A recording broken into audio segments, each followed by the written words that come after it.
My name is Farley Shawn. I'm writing this in Blue Terrace, Idaho. Blue Terrace is where it all began. This can be proved simply by looking through news articles from 2 years ago. Blue Terrace was where the mold was first seen. For all I know, I was the first human on Earth to see it. When I walked out onto my balcony one day in July to check on a tomato plant my mother had given me, I noticed the mold growing on the side of the pot. It was a strange color, a brownish green. I mentioned it to my roommate, but he didn't know anything about gardening. I put my finger into the mold. It felt grittier than dirt that's completely dry. It had no moisture to it at all. It clung to the side of the pot, and it covered 5 square inches or so. Then I noticed a little of it on the balcony itself, near the very edge of it, growing right there on the cement. I thought of it as mold, but even then I had doubts. A day after observing it on the tomato plant, I saw some of it on one of the handlebars of my racing bike. I tried to brush it away, but it held fast. I had to chip away at it with the bottom of a comb until it flaked away almost entirely. That was another strange thing about the substance. It left no trace of itself behind, like mold would. If you could manage to chip it away, it would all be gone, every bit of it. I read about the substance in the newspaper a week later. Some reader wrote in to the expert who wrote for the gardening section and mentioned it growing on corn stalks. The expert referred to it by some name, but I knew right away he'd gotten it wrong. A week after that, there was an article in the Metro section called, "What Could It Be?" The substance had been found growing slowly on all sorts of surfaces in Blue Terrace, especially inside buildings, on walls, inside the hospital, the high school, the Lutheran church right down the block from me. It was quickly chipped away, and people just found it to be an irritant, but no one could claim to really understand its nature. When it was analyzed, it was found to be a lot like moss, but able to grow with only a minimal amount of moisture in the air. It was living plant life, an unusual form of it, but nothing alarming. What was strange was that it could grow on anything. You could see it sometimes on the rim of someone's coffee cup or even a piece of paper. Global warming was blamed, some complicated process that only vaguely made sense, but no one really knew why it grew indoors and outdoors, regardless of temperature or humidity or cleanliness or the type of surface. It was studied enthusiastically by botanists. The substance was found in 3 more cities in the region. It took on a name, sporangula. When the phenomenon really got out of hand, people got a little worried, but about what, they didn't know. There was a picture in the Boise paper that August of the substance making a pretty pattern on the side of the convention center in the middle of the city, starting 8 feet off the sidewalk and spreading around the corner, a patch 10 feet wide and 5 feet long that had grown over the course of a weekend. It got so that if you lived in my region of Idaho, you couldn't go a whole day without seeing it growing somewhere. It could be in the building where you worked, or on the back of a stop sign, or inside the bus, on your seat. Once you chipped it away, it was gone, but it just grew somewhere else. It had spread artificially somehow to places other than Blue Terrace, skipping geographic areas miles wide in direct defiance of a natural logic. The phenomenon went on for about 3 months. It more or less disappeared with the onset of colder weather. One serious cold snap in Blue Terrace seemed to wipe it out. It just didn't appear anymore after being removed by human hands from every reachable place it had claimed. On the night of October 19th, 2004, it fell to 30 degrees in the suburbs. That was the night I saw the thing which scared me so badly, which I never told anyone about. The sporangula was gone very quickly after that, except for little aging patches of it no one ever bothered to remove. I was camping. There's a place near Crown Creek, a little campground that no one much pays attention to. and I went there that weekend before the place shut down for the season. There wasn't much to do except kayaking in the creek and do some mild hiking through the thin woods. And on Saturday night I was in my tent reading by penlight when I thought I'd go for a long walk in the moonlight. I got out of the tent and walked through the campground, which was mostly empty, and I started to hike along the southernmost stretch of Crown Creek. It led through the woods for half a mile or so, and then the land opened up. I looked up at the stars as I walked. The land was owned by the state and became nothing but rolling hills that went on for miles. It was very peaceful. I was completely alone. After 20 minutes of walking in the cold, I came upon a vague hump in the darkness, just a few feet away from the bank of the creek. As I got closer, I saw it was an electrical transformer. I stopped to rest when I saw it and turned and took in a view of the creek and the land beyond it, and I sat where I was and looked at the stars. I stayed like that for about 10 minutes when I heard something off to my right, near the transformer. I looked over there but couldn't see much. It sounded like something was moving through the grass. An animal, I thought, but moving very low and smoothly. I stood up and squinted into the dark. Then I saw it. There was something in the grass. It was true. Something moving. It was big. It clung to the ground. It was snake-like, worm-like, but gigantic, as big as a person. The thing was brightly colored. Maybe it was totally white. It was moving past the transformer. As I watched, the thing slithered through the grass. All I can say is that for about 5 seconds I got an excellent view of it. My night vision had adjusted well. I would say the creature was 6 feet long, thick as a slightly built man. When the moonlight fell on it just so, I could see that its flesh was slick, and that as it moved it was turning, twisting like a screw. My eyes went to where I figured its head would be. I'd stopped breathing, I think. I saw that the creature had a neck, a human-like neck, and then I saw a face. I don't know how many eyes there were, maybe none at all. I saw some marks, but all I could see for certain was that there was a long, dark mouth, like a thick slash. The only other detail I could see of the thing was that it was half covered in what looked like sporangula. The creature moved on, twisting through the grass, and it was gone fast.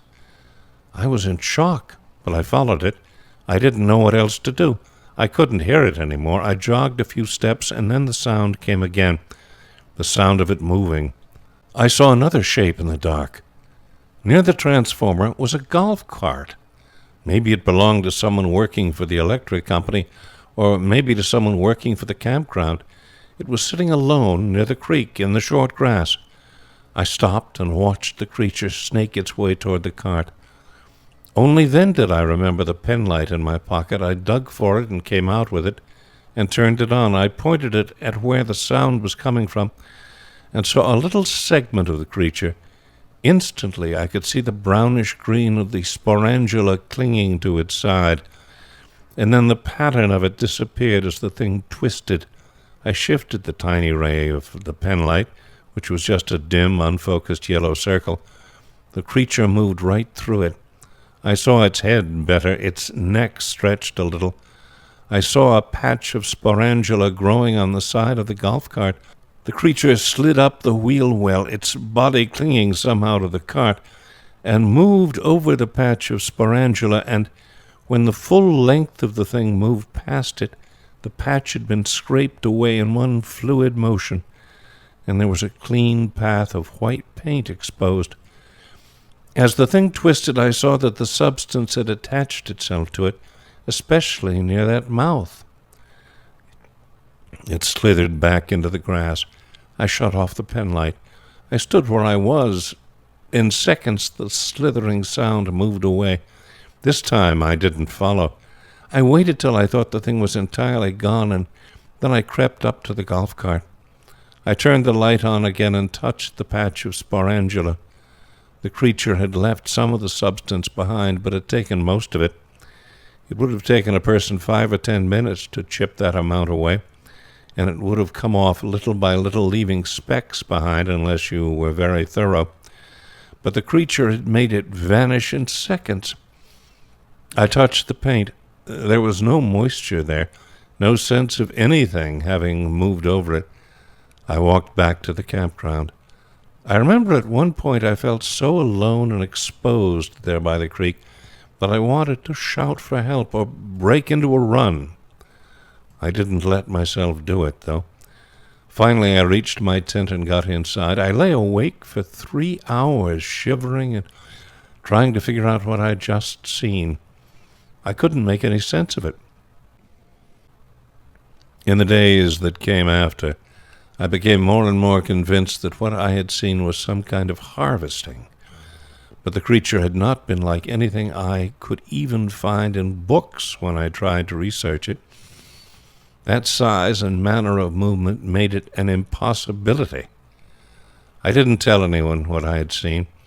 I was going to try to wait until one of the creatures had been spotted by others, but it never happened. In winter, when the sporangula phenomenon was getting to be old news, I finally told my roommate one night what I had seen. He listened attentively, but I could tell he thought I must have been drunk. He mentioned that nothing I said surprised him, given the high amounts of UFO activity in the state around that time. I asked him if he was joking, and he said yes, he was, but I could look it up, and I would find that what he said was at least partially true. I've never been someone who believed in UFOs, but I did look it up. I searched online and found a newspaper story written about the area of Idaho I lived in, published in August. It was about the unusually high number of reports to Fredericks Air Force Base about strange craft in the area. The military had to deal with these reports all the time, but they seemed more than willing to discuss the strange nature of many of the recent reports, because they weren't taking them very seriously. Along with the usual once-monthly accounts of cigar-shaped crafts and bright lights in the sky, were 3 or 4 more unusual ones. The Pocatello newspaper had talked to the people who'd called in the claims to get more details. And there was a unique pattern to their sightings of strange things. It seemed that none of the people said anything about lights or crafts in the clouds. Instead, the common thread seemed to be large objects, the size of small cars, maybe, flitting quickly from one building to another in short, completely silent jumps. Always before dawn, when the world was at its darkest, the objects would make their way from one place to another, attaching themselves to large surfaces, remaining utterly still for a minute or so, and then moving on. The objects did not bend or wobble or change shape in any way. Their coloring was impossible to make out. One person on a blog I found described one of the objects lifting off from the top of a grocery store very suddenly and disappearing upwards into the sky at such a speed that it was gone in less than 2 seconds, again with no sound. Then there was a video that someone had taken. The footage was grainy and shaky, and to a disinterested eye it could almost have been anything, or more likely faked. It lasted for just 15 seconds. It showed a large, vague hump against a dark sky. The person who held the video camera kept changing settings to try to allow more light into the lens, but it didn't do much. All that you could really see was that the hump was attached somehow to the side of what looked like a school building. There was playground equipment far in the background. The camera was 100 yards away or so and moving closer to the hump when the thing shot out of frame to the right. Nothing seemed to push it. It merely leaped away. The camera panned wildly to the right to try to follow it, but there was nothing there. There was confusion for a few seconds, of course. And then the person holding the camera tried to zoom in as best he could to something much further off in the distance, a light tower off in an empty field. For a split second you could see a dark hump clinging to it near the very top, 100 feet off the ground or so. But then after a little more shakiness, the thing was simply gone for good. The video was titled UFO Getaway. I did more research into the UFO trend around the state, but found that it ended right around the time sporangula disappeared. For 2 years, I was occasionally haunted at night by the memory of what I had seen and unnaturally disturbed by the image of dark humps on buildings leaping across the sky with no sound. But as these things do, they began to fade from my consciousness slowly but surely. I began to be able to convince myself that what I had seen on my hike could be explained by fatigue, a prank, anything. 3 months ago, in August of 2006, people began to again see odd mold-like formations growing on the sides of buildings, on walls where they worked, on highway signs and trees and sidewalks. This time, the substance was of a slightly different color, darker, more black than brown or green. And this time the stuff was almost everywhere in dozens of cities across this country and others. News of it popped up quickly. At first, of course, it was tied directly to sporangula, and when the world learned of its first harmless manifestation in Idaho 2 years previous, no one was too upset again. It was just a strange eyesore. There didn't seem to be any health risks, but when sporangula returned, I was immediately terrified. I told no one how I felt. My terror grew when people realized that the substance was spreading rapidly and growing everywhere. It caked on plants and cars and dog collars and dollar bills, and some said it could even form on human skin. People chipped it away as best they could, but it just grew somewhere else. Now the stuff was studied much more closely by many more scientists, but of course some had never stopped their studies of it the first time. It couldn't have been more than a week after the second wave began when a researcher in France released a report that was at first discredited, then accepted piecemeal, and then recognized as the total truth. Back in 2004, this researcher had been contacted by 2 botanists who noted how strangely sporangula behaved, and who thought there was something else to be found in it other than the mossy vegetable matter they had discovered. They wanted to look at it with more powerful equipment than anyone had thought was necessary, so they contacted a nanotechnologist in Arizona, who in turn referred them to the French researcher. He had processed sporangula samples through a nanometric device and was baffled to find that in addition to displaying the stuff's organic components, his computer wanted to show him bewildering electronic data streams it had uncovered in the samples. It seemed impossible, but when the researcher kept breaking the data down over the course of several months, his findings were consistent. He came to believe that there was computer-generated data in the sporangula. He was able to prove it, of course, by feeding the data into a supercomputer. Hiding within the cells of the sporangula were infinitely tiny streams of video information that no human computer could properly understand. The computers did their best to try to simulate what the video consisted of. After another year of study, crude images were simulated. They suggested that sporangula samples taken from the side of any given building were filled with millions of images of the areas surrounding that building. Samples from a sidewalk contained crude snapshots of people walking by, images stolen by the cells at a rate of 20 per second. There was a mind-boggling amount of video data in each handful of sporangula. The researchers' results were argued about, retested, debated, dismissed, and embraced.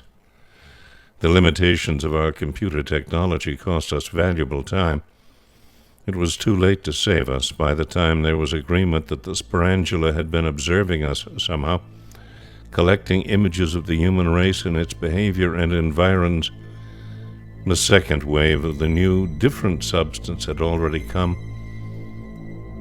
People started getting sick. Small specks of this new sporangula were loosed easily by the slightest breeze. People said it was like swallowing an occasional bit of sand. Nothing to worry about. But the illness that struck the human race was so ghastly that panic took hold quickly. and the sporangula was the source of all of our fears. Within a day or so of inhaling the slightest bit of the stuff, a person's blood vessels became gravely irritated. Their eyes became hideously reddened. Another day might pass before the fatal attack came. A person could be in an ambulance on their way to one of thousands of overfilled hospitals when they went into cardiac arrest, and their vessels began to burst. Their pores opened and blood flowed through. Blood came out of their eyes, their nose, their ears, their skin. Their skin went a dark purplish color, and wounds actually formed from within, releasing blood from the body through the flesh. People bled out within minutes, even seconds. Their bodies became a soaked mass, dead weight. It could happen on the street. There was almost no warning. Once your eyes went red, it was too late. You were death. It was only a question of how many days you had to live. It took all of 2 weeks to create a state of emergency all over America and the world. The new strain of sporangula was burned everywhere it could be burned, or covered with foam and a sticky substance called exoclast, which sprayed from firemen's hoses. Millions of gallons layered on surfaces everywhere you went. It was much too late. Particles of this sporangula were everywhere in the air. People shut themselves in their homes only to inhale the stuff through the vents, completely unaware of it. The newspapers have shut down everywhere, but you can still get the emergency broadcast system in several places.